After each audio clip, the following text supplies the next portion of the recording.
Cat, it's Maximus here, this time with a review of the Harbor Freight super long 16-inch needle nose pliers set. This is that two-piece set for like, it was $10.50 on sale. Straight needle nose and some 90-degree needle nose. And I had recently purchased these 11-inch set, which for the price $4 a piece, $12 for a 3-piece set, I thought was, okay. But I had said in that video that I think I was not going to get these until I ran into a hose clamp that was really pretty deeply buried helping a friend, and just decided, okay, even though I said I wasn't going to get them, I'm just going to get these because I went to another hardware store and they're actually out of the nicer brand. So off to Harbor Freight it was, and these are made even worse than the 11-inch ones because they're like $1 more, but there's a whole bunch more material. And so the finish, you can just see the inconsistencies in the grind. Super weak handles. The steel that they're using, we know it's forged because we can see this thick flashing line. So that indicates forging. Casting will have a very thin line. But that's about it. I mean, it's probably just carbon steel. A few sets people were testing and had just squeezed them. And so they had handles that were already squished together. These are basically like a disposable kind of temporary throwaway item.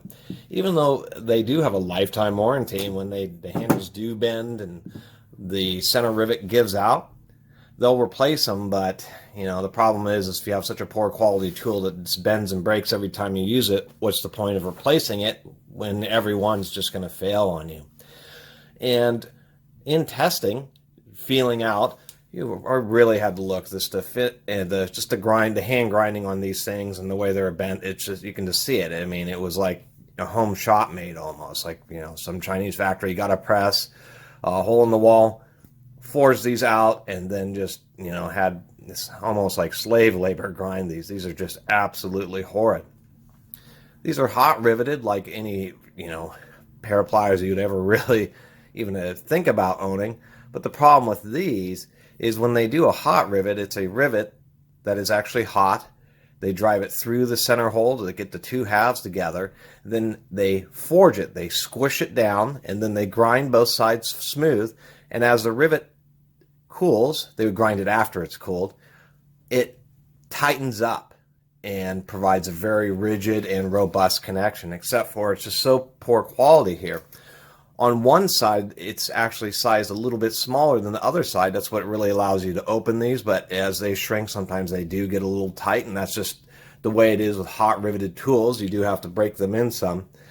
But on this, it's really poor quality. We can see that this is the side that's supposed to swing because the rivet stays in place. But if we look, we can just see some, I wiped it, but I could see just a little bit of oil starting to seep through what would be the fixed or non-moving side of the rivet, indicating just how poor of a fit. They felt okay in the store. I removed one hose clamp and started having this issue here. If we can get this to come on now, I bet I can get it to focus like that. One shot and it already is getting pretty darn loose. I mean, I'm willing to bet that I could use these 10 or 20 times, and then these things, the two handles will just be wobbling back and forth. Really pretty disappointing tool. So anyway, these did work in a pinch because I was able to reach down, get that spring clip, and then grab a hold of the handle and work its way loose because I wasn't able to get my arm into the tight spot. They did save me, but these are traditional super low quality Harbor Freight items, one of the last of the really cheesy items.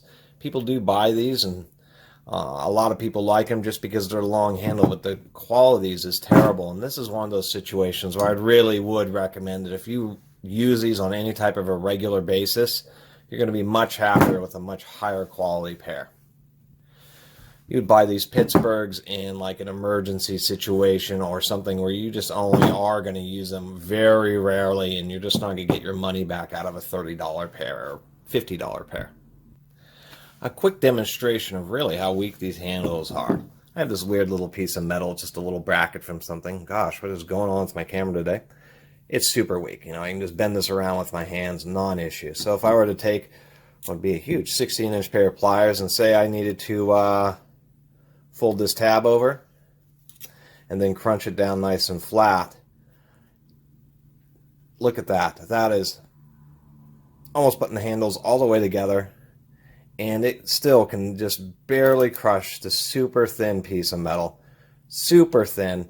I could almost unfold that with my fingers, yet it's like at the absolute limit of these, which is pretty disappointing. And really is the crux of the issues that you just, in addition to all the other build quality issues like the rivet, is that the handles are just so thin and so weak that you don't even get as much pressure as you would off of a decent set of pliers, just because you're just getting so much flex, just because they were, chinsing out. They didn't want to make these, they want to make these $5, $6 piece items instead of $8 or $10 a piece, where they even using just a plain carbon steel that they're using may have actually worked. And that's probably, one of the biggest issues with these is just the fact that you can really barely get a grip with them. Tell you what, we're going to go ahead and see if Tiny approves of these. Here, Tiny, what do you think? These are the new Pittsburghs. Really? Not very interested in them? Yeah, they're pretty low quality. So there we have it. They're not even Tiny approved. So kind of get them as a throwaway item. They had on the packaging this hilarious, do not use handle extension to increase force. It wouldn't matter if you used the handle extension to increase the force, because the handles are already too long for how weak they are to begin with. So hilarious statement there. Anyway, I really appreciate everybody watching and subscribing, and especially the supporter comments I received recently. Really appreciate that a great deal. And if you haven't subscribed to the Catus Maximus channel, please do. Until next time, Catus Maximus out.